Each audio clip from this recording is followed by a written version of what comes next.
Om Shanti. 7 days course का आज छठा दिन है। आज हम समझेंगे कि कर्मों की गहन गति क्या है। यह हमारे लिए बहुत महत्वपूर्ण विषय है, क्योंकि आज हम जैसी स्थिति में जी रहे हैं, चाहे बहुत सुखी हैं या कम सुखी हैं या फिर दुखी हैं, इन सब के पीछे उत्तरदायी हैं हमारे इस जन्म या पूर्व जन्मों के कर्म। अपना भविष्य अगर हम सुख में बनाना चाहते हैं तो पहले हमें कर्मों की गति को समझना होगा, क्योंकि कुछ सूक्ष्म पाप कर्म ऐसे हैं जो हमसे अनजाने में हो रहे हैं। समाज में कुछ एक ऐसे प्रचलित कर्म हैं जिनको आज तक हम पुण्य समझकर बड़ी खुशी से करते आए, लेकिन ईश्वर ने खुद आकर बताया कि यह तो तुम पुण्य के बदले पाप कमा रहे हो। इसलिए अपने भविष्य को सुख में बनाने के लिए आज का यह लेसन बहुत अटेंशन देकर समझना है। तो आइए सुनते हैं क्या है कर्मों की गहन गति।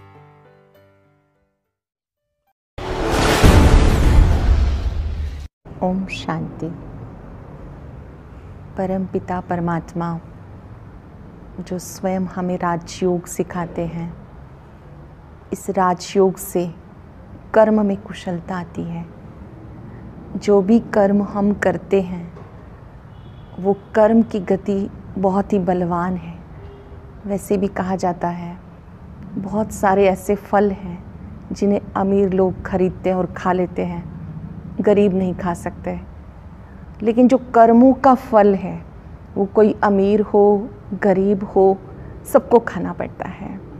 अब ये जो कर्म गति है इसको हमें अवश्य समझना चाहिए, क्योंकि हमारी खुशी का संबंध इन कर्मों से है।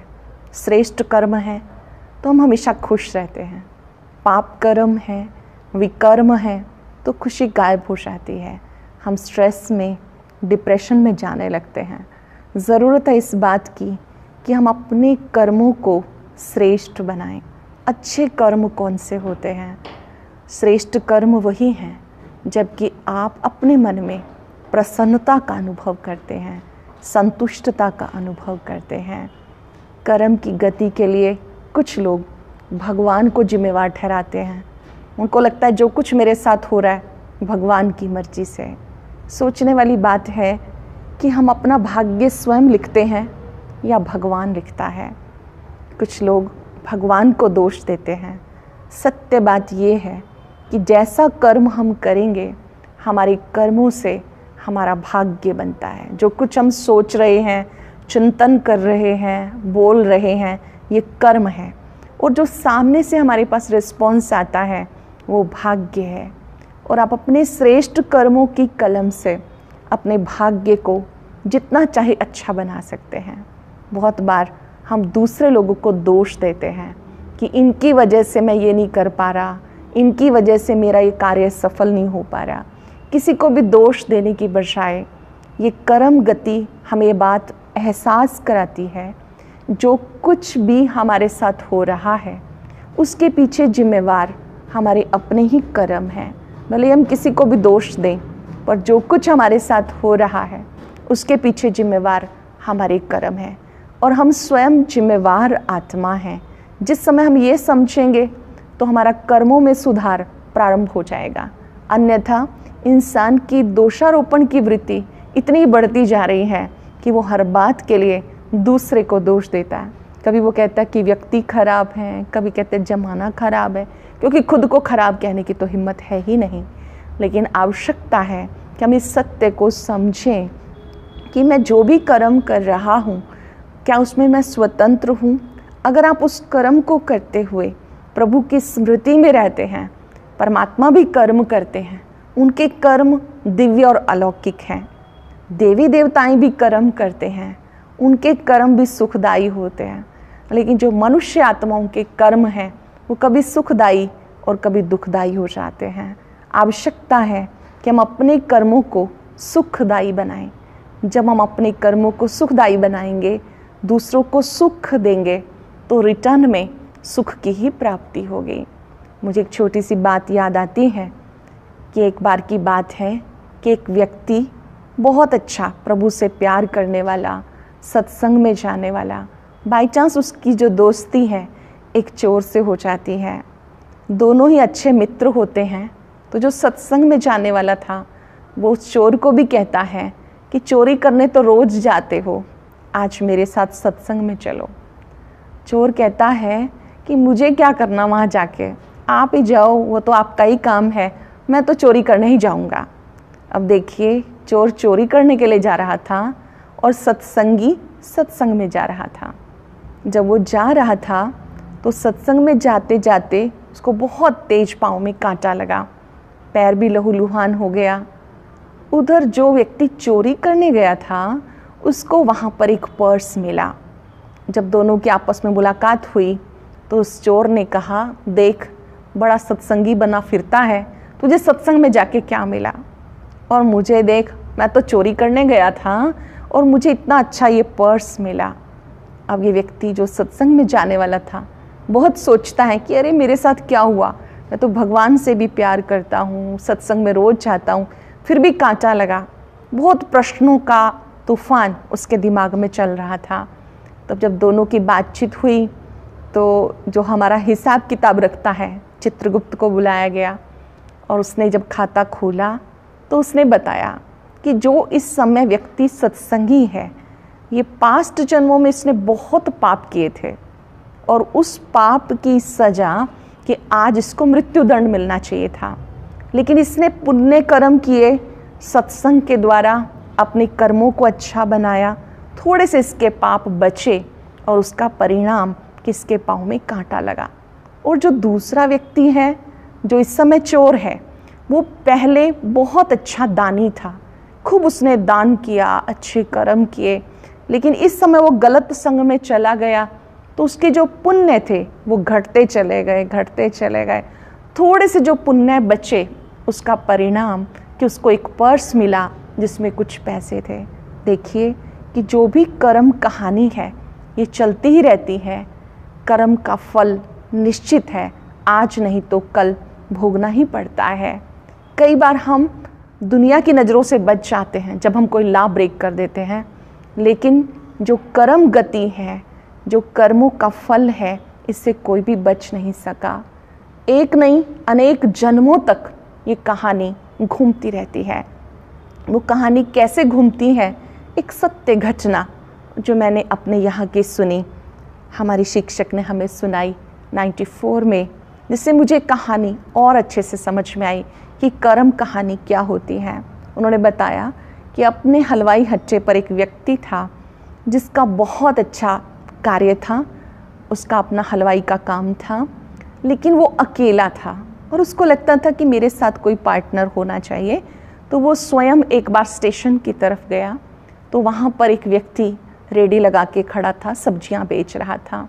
तो ये हलवाई ने उससे बात की कि तुम रोज़ सब्जियाँ बेचते हो, कितना कमाते हो? तो उन्होंने बताया कि मैं हर रोज़ इतने रुपए कमा लेता हूँ। तो इन्होंने कन्विंस किया कि आप रोज़ सब्जी बेचते हो, इतना पैसा तो मैं आपको दे दूँगा, आप मेरे साथ पार्टनरशिप में काम कर लो।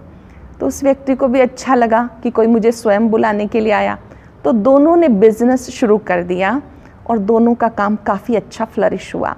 जब अच्छा प्रॉफिट होने लगा तो ये जो हलवाई था, इसके मन में आया कि दूसरा तो सब्जियां ही बेचता था, अब हम आधा आधा करेंगे तो इसको तो मेरे से मतलब इतना अच्छा मिलेगा प्रॉफिट, तो उसको सहन नहीं हुआ।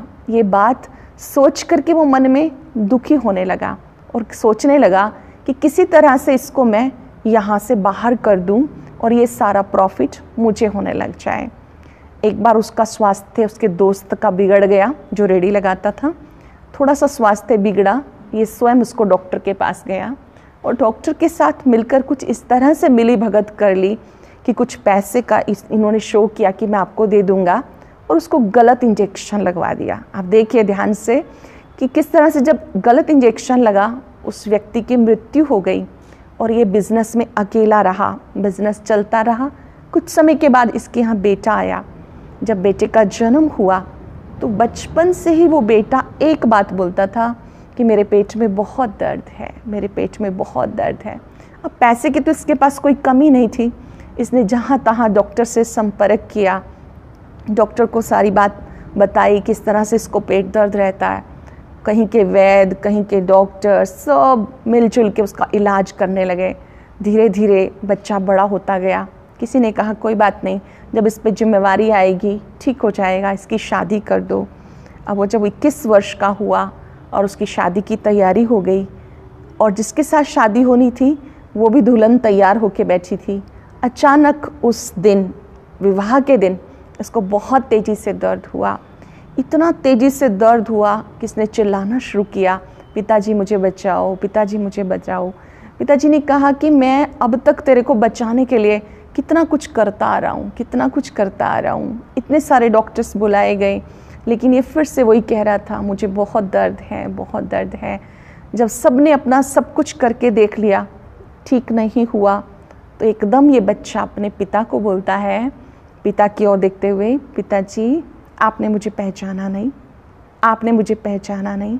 जब 3 बार कहा तो ये व्यक्ति अश्रुधारा बहाने लगा और कहने लगा, बेटा मैं इतने साल से तेरी सेवा कर रहा हूँ, क्या तुझे अभी भी मेरे ऊपर डाउट है कि मैं तुझे पहचानता नहीं? उसने कहा, जी मुझे डाउट है, आपने मुझे पहचाना नहीं।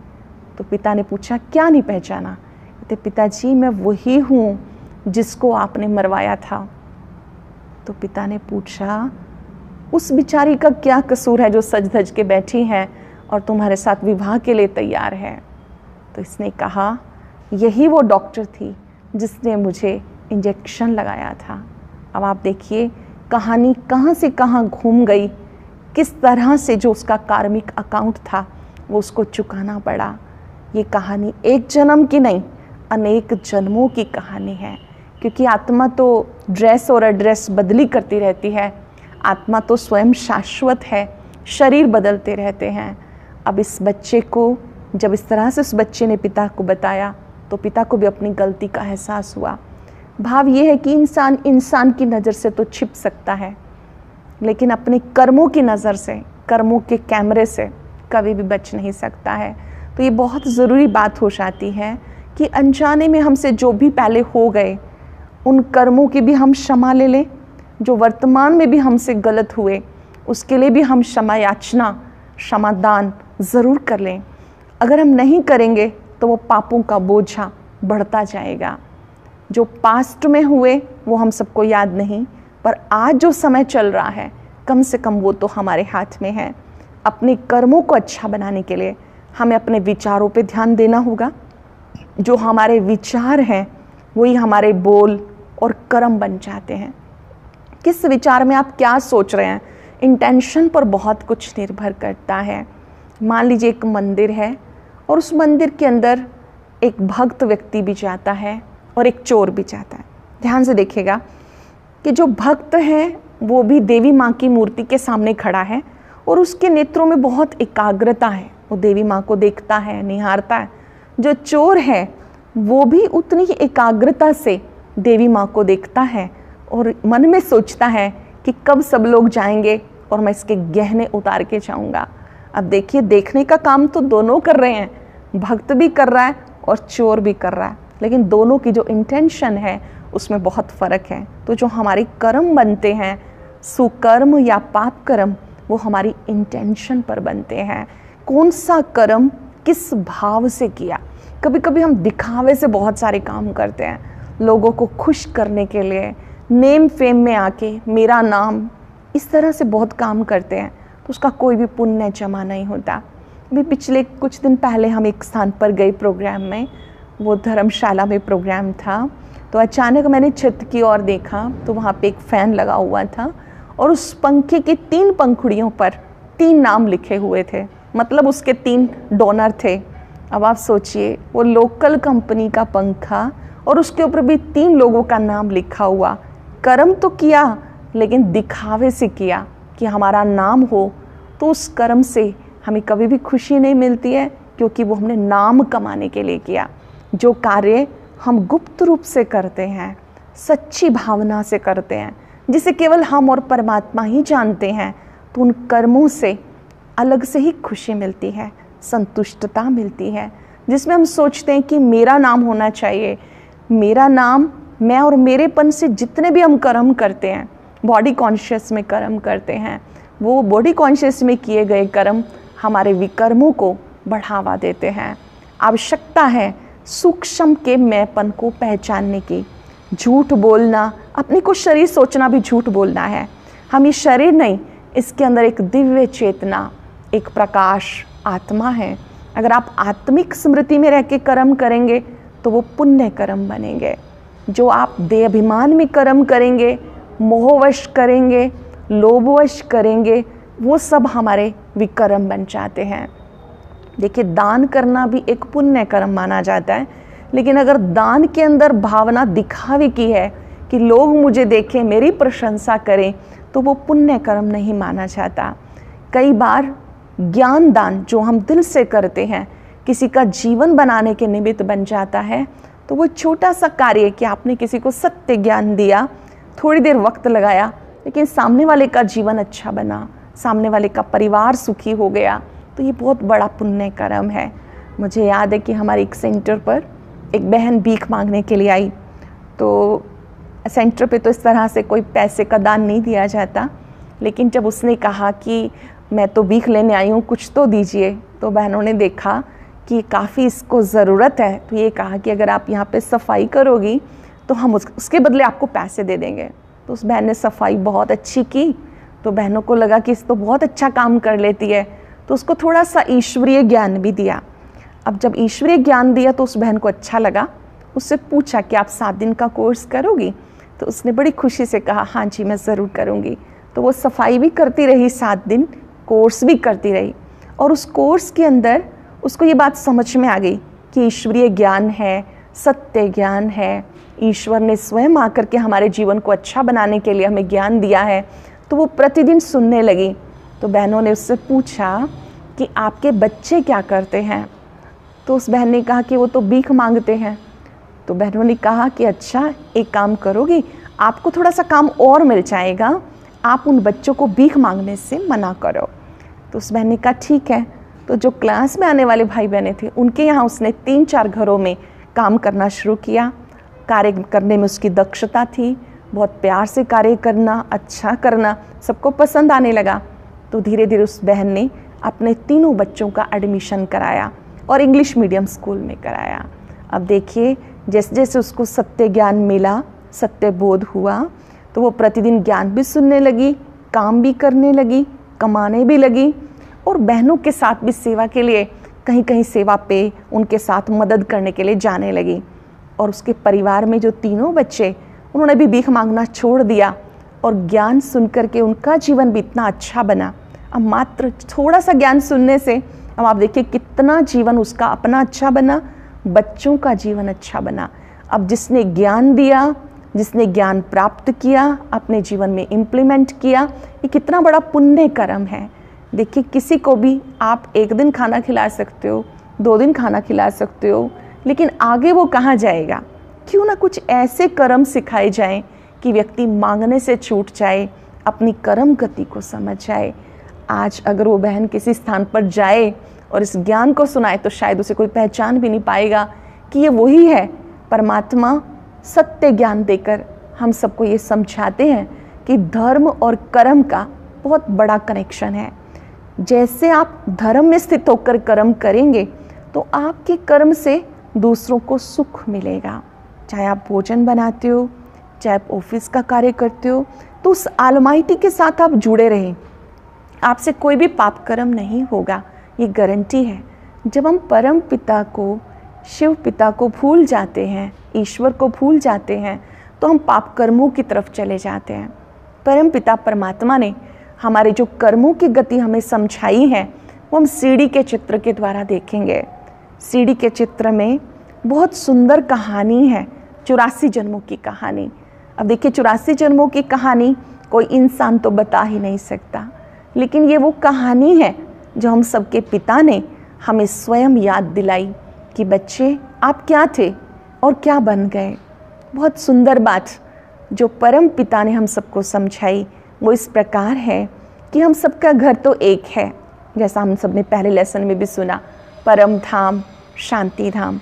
वहाँ से जब यहाँ पहले आए हम, तो यहाँ प्रथम चरण में सतयुग था, और उसमें यहाँ भारत देवतुल्य था। पूरे विश्व का नाम भारत था।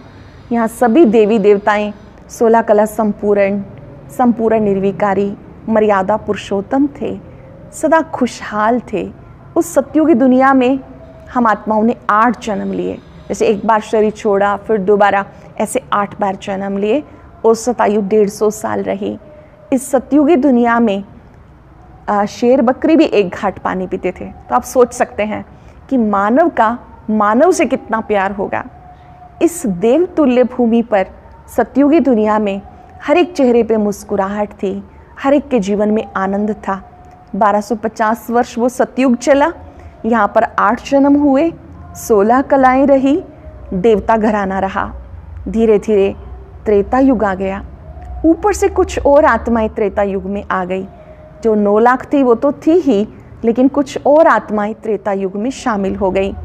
यहाँ पर श्री सीता, श्री राम जी का राज्य हुआ। यहाँ पर एक आत्मा 12 जन्म लेने लगी। सतयुग में 16 कलाएं थी, त्रेता में 14 कलाएं हो गई। इस त्रेता युग में भी, क्योंकि यहाँ पर भी सुख शांति संपन्न राज्य था, यहाँ हमारे जन्म बढ़ गए, औसत आयु कम हो गई। ये 2500 वर्ष जिसे हम राम राज्य कहते हैं, यहाँ पर पवित्रता, सुख शांति थी, आनंद था। धीरे धीरे हम आत्माएं द्वापर युग में आ गई और ऊपर से भक्ति करने वाले और आ गए। द्वापर का मतलब जहाँ पर सबसे पहले वो जो देवतुल्य आत्माएं थी, उन्होंने शिवलिंग बनाया, उसकी पूजा शुरू की। वो जो शिवलिंग की पूजा शुरू की तो पहले अव्यभिचारी पूजा थी, सब एक की ही भक्ति करने लगे। और इस द्वापर युग में एक आत्मा 21 जन्म लेने लगी और जो कलाएं थी वो केवल 8 रह गई और वर्ण वैश्य वर्ण हो गया। यहाँ पर इस्लाम धर्म, बौद्ध धर्म, इब्राहिम, इन सब के द्वारा जो धर्म स्थापित हुए, जब धर्म बढ़ गए, परमात्मा की ओर सब पुकारने लगे, 5 विकार बढ़ने लगे, तो धीरे धीरे हम आत्माएं कलयुग में आ गई। और जब हम कलयुग में आए तो यहाँ अनेक धर्म, अनेक मतें, अनेक भाषाएं, कोई भी कला नहीं रही। शुरू में थी 4 कलाएं, फिर कोई कला नहीं। और यहाँ औसत जो हमारी आयु थी वो भी कम हो गई, क्योंकि जन्म बढ़ गए, 42 जन्म होने लगे। इस कलयुगी दुनिया में इतने धर्म हैं, इतनी मतें हैं कि व्यक्ति कंफ्यूज रहता है, किसे माने किसे ना माने। अगर 4 व्यक्ति घर में हैं तो वहाँ 5 धर्म हैं। और अधिकतर लोग यहाँ ऐसे हैं जो कहते हैं ईट ड्रिंक एंड मैरी, खाओ पियो मौज करो। जनसंख्या भी यहाँ पर बढ़ती चली गई। अब इतनी जनसंख्या है कि यहाँ पर चारों तरफ जहाँ देखो हाहाकार, जहाँ देखो परमात्मा की ओर पुकार है। जब ऐसा समय आ जाता है जब हम आत्माएं जन्म पुनर्जन्म लेते नीचे आ जाती हैं, तो कलयुग के अंत में और सतयुग के आदि बीच का जो टाइम है उसको हम कहते हैं पुरुषोत्तम संगम युग। ध्यान से समझेंगे, अब जो समय चल रहा है वो कलयुग नहीं, कलयुग का अंतिम समय, सतयुग का आदिकाल पुरुषोत्तम संगम युग है। और इस संगम युग को भी हम एक नया जन्म मानते हैं, जिसमें हम आत्माएं फिर से देवता बनने का पुरुषार्थ करती हैं, फिर से अपने देवत्व को जगाती हैं। इस संगम युग में हमारे सारे कार्मिक अकाउंट सेटल होते हैं। देखिए, सतयुग में 8 जन्म, त्रेता युग में 12 जन्म, 20 हो गए, द्वापर में 21 जन्म, 41, 42 कलयुग में 83 बर्थ। 84वां जन्म ये है जब हम सत्य ज्ञान प्राप्त करते हैं, परमात्मा को पहचान कर अपने बोझ उन्हें अर्पण करते हैं और सच्चे दिल से महसूस करते हैं कि ये जो जन्म है वो हीरे तुल्य जन्म है। ध्यान दीजिएगा, इस संगम युग में हमें अपने सारे कार्मिक अकाउंट सेटल करने हैं। अगर हमारी किसी के साथ नहीं बनती या कोई व्यक्ति हमारे साथ सही ट्यूनिंग में नहीं चलता, हमारे कॉन्फ्लिक्ट्स हैं, तो हमें वहाँ पर निराश नहीं होना, बल्कि मन ही मन उन्हें शुभ भावनाओं का दान देना है। अगर हम किसी के साथ यहाँ टकराव में आते रहेंगे तो फिर से हमारे कार्मिक अकाउंट उनके साथ बन जाएंगे। कोशिश कीजिए जिस परिवार में हम रहते हैं, जिनके साथ रहते हैं, उनको हम प्यार से स्वीकार करें, और जिनके साथ हमारे आपसी तालमेल नहीं है, कुछ भी हमारे से उनको अच्छा नहीं लग रहा है, तो हम मन से उनसे क्षमा याचना ले लें, अपनी गलतियों के लिए क्षमा याचना कर लें और दूसरों को क्षमादान दे दें। तो उससे क्या होगा कि हमारा फिर से कार्मिक अकाउंट उनके साथ नहीं बनेगा। इस संगम युग के अंदर आप जितनी चाहें अपनी तकदीर की रेखा को अच्छा बना सकते हैं, परमात्मा की याद से जितने चाहे सत्य कर्म कर सकते हैं, यदि आप रोज अमृत वेले उठकर परमात्मा पिता को याद करते हैं, उनसे शक्ति लेते हैं, तो आप में दिव्य गुण आते जाते हैं। हर रोज़ उनके महावाक्य सुनने से, जिसको हम ईश्वरीय महावाक्यों को मुरली कहते हैं, प्रतिदिन सुनने से हमारा श्रेष्ठ कर्मों की ओर और अधिक ध्यान जाता है। लेकिन ये कार्य प्रतिदिन करने होंगे, तभी हमारे संस्कार बदलेंगे। ये कोई ओवरनाइट प्रोसेस नहीं है कि एक दिन में कोई हमारे संस्कार बदल जाएंगे। It will take time and lot of practice also. Meditation का अभ्यास करने पर हम अपने पुराने संस्कारों को, पुरानी आदतों को बदल सकते हैं। और जो आत्माएं हमारे परिवार में हैं या कहीं दूर दराज में, जो हमें बार बार डिस्टर्ब करती हैं, मन की शांति को भंग करती हैं, आप करके देखना। 5 मिनट उन्हें शुभ भावनाओं का दान दें और सच्चे मन से स्वीकार करें कि ये भी प्रभु के बच्चे हैं। उनके मस्तक में स्टार देखते हुए परमात्मा से शक्ति लेकर गुड वाइब्रेशन उनको दें और आप कहें कि आप जो हैं, जैसे हैं, मैं आपको स्वीकार करती हूँ, स्वीकार करता हूँ। अपनी गलतियों को भी स्वीकार कर लें और महसूस करें कि ये सामने वाली आत्मा भी प्रभु पसंद आत्मा है। तो इस 84th बर्थ में, 84वें जन्म में, जिसको हम हीरे तुल्य जन्म कहते हैं, इसमें हमें बहुत सारे कार्य करने हैं। 1 मिनट भी वेस्ट नहीं करना। 1 मिनट भी मिले तो भी आप परमात्मा को प्यार से याद करें, आप शक्तिशाली बन जाएंगे। जब आप उन्हें याद करते हैं तो ज़रूर याद करें कि ये शक्तियाँ भरने का समय है, तकदीर लिखने का समय है। एक जन्म की नहीं, जन्म जन्मांतर की तकदीर हम लिख रहे हैं, कल्प कल्पांतर की तकदीर लिख रहे हैं। 5,000 वर्ष के समूह को कल्प कहा जाता है। अब ये टोटल 84 जन्म है। सबके 84 जन्म नहीं होते हैं। जो आत्माएं सतयुग से इस सृष्टि पर आती हैं पार्ट प्ले करने के लिए, उनके 84 होते हैं। जो आत्माएं बाद में आती हैं, कोई ऐसे भी हैं जो त्रेता युग में आएंगे, उनके 8 जन्म कम हो जाएंगे। कोई ऐसे लोग हैं जो सिर्फ भक्ति करते हैं, उन्हें ज्ञान से कोई मतलब नहीं है, वो आत्माएं द्वापर से आती हैं। कुछ आत्माएं ऐसी हैं जो कहते हैं खाओ पियो मौज करो, वो कलयुग अंत में आती हैं। तो अधिक से अधिक 84 जन्म है, कम से कम 1 जन्म भी हो सकता है। अब कईयों को लगता है कि ये तो बहुत ही अच्छा है कि हम आए ही ना इस सृष्टि चक्र में, लेकिन जो हीरो पार्टधारी हैं वो सतयुग से कलयुग अंत तक पूरा पार्ट प्ले करते हैं। और ऊपर बैठ के हमें कोई अनुभूति तो है ही नहीं कि हम अपने पिता के पास हैं। हम सब आत्माएं तो एक खिलाड़ी की तरह से हैं जिन्हें खेल खेलना ही है। कोई लोग सोचते हैं कि हमें मोक्ष मिल जाए, परम धाम में ही रहें, ब्रह्म में लीन हो जाएं। लेकिन परम पिता परमात्मा ने एक बहुत अच्छी बात जो हम सबको समझाई है कि मोक्ष किसी को भी मिलता नहीं। वैसे भी हम सब दुखों से मोक्ष चाहते हैं, सुखों से नहीं। और जो आत्मा सतयुग से लेकर के पार्ट प्ले करती हैं, तो वो आत्मा सुख शांति संपन्न होती हैं, हीरो पार्टधारी होती हैं। तो हमें कभी भी इस संसार से ये संकल्प ना आए कि हम बीच में से छोड़ के चले जाएं। नहीं, जो भी आत्मा परम धाम से आई है उसे पार्ट तो प्ले करना ही है। अगर आप अच्छे से पार्ट प्ले करेंगे तो आप सबके लिए अनुकरणीय बन जाएंगे। अब 84 जन्मों की कहानी से ये भी ज्ञात होता है कि अगर हमारे अधिक से अधिक 84 जन्म हैं, कम से कम 1, तो मनुष्य ही बनता है, वो कभी भी गधा घोड़ा नहीं बनता। क्योंकि हम जैसा कर्म करते हैं वैसा फल हम मनुष्य योनि में भोग लेते हैं। हमें अन्य किसी योनि में जाने की आवश्यकता नहीं। मैं केवल आपको सारांश बताना चाहूँगी। बहुत सारे उदाहरण हैं इस पर, बहुत सारी डिटेल हो सकती हैं, लेकिन एक सार जो सत्य ज्ञान परम पिता ने दिया वो इस प्रकार है कि जैसा बीज होता है वैसा फल होता है। तो अगर हमारे में संस्कार मनुष्य के हैं तो मनुष्य बनेगा। हाँ, कर्मों से वो गधे घोड़े से भी नीच बन जाता है। जैसे देखिए, कीड़ा भी रेंग के चलता है। बहुत सारे इंसान हैं जिनके ना हाथ हैं ना पैर हैं, वो भी रेंग के चलते हैं। तो अंतर क्या है कि वो मनुष्य योनि में फल भोग रहा है और वो पशु योनि में। इंसान अपने कर्मों का फल यहाँ ही भोग लेता है। यहाँ पर जितनी दुख और पीड़ाएं हैं, तो हम ये नहीं कह सकते कि बाकी योनियाँ कोई भोगने के लिए हैं। नहीं, कई कुत्ते भी कारों में सैर कर रहे हैं, तो इसके पीछे भी उनकी अपनी कर्म फिलॉसफी काम करती है। हम अपने कर्मों को श्रेष्ठ बनाएं और याद रखें, आजकल जो रीबर्थ स्टोरीज़ की बुक हैं, जिन बच्चों को अपना पूर्व जन्म याद था, कुछ अमीर वर्ग के थे, कुछ गरीब वर्ग के थे, तो किसी ने भी ये नहीं कहा कि वो पिछले जन्म में कोई गधा घोड़ा था। नहीं, मान लीजिए एक व्यक्ति चोरी करता है, छोटी सी बात है समझने के लिए कि मान लीजिए एक व्यक्ति चोरी करता है और भगवान उसको उसकी चोरी की सज़ा दे और ये कहे कि जाओ तुम बिल्ली बन जाओ, तो आप क्या सोचते हैं? क्या बिल्ली बनने के बाद उसमें सुधार आएगा? नहीं। वहाँ से भी निकाल कर अगर भगवान शेर बना दे तो और ही हिंसा वृत्ति जगेगी, तो क्या वहाँ पे सुधार होगा? नहीं। इंसान की योनि में अपने आप को सुधार सकता है, अन्य किसी भी योनि में नहीं। ये तो वैरायटी है जो इस संसार की सुंदरता है।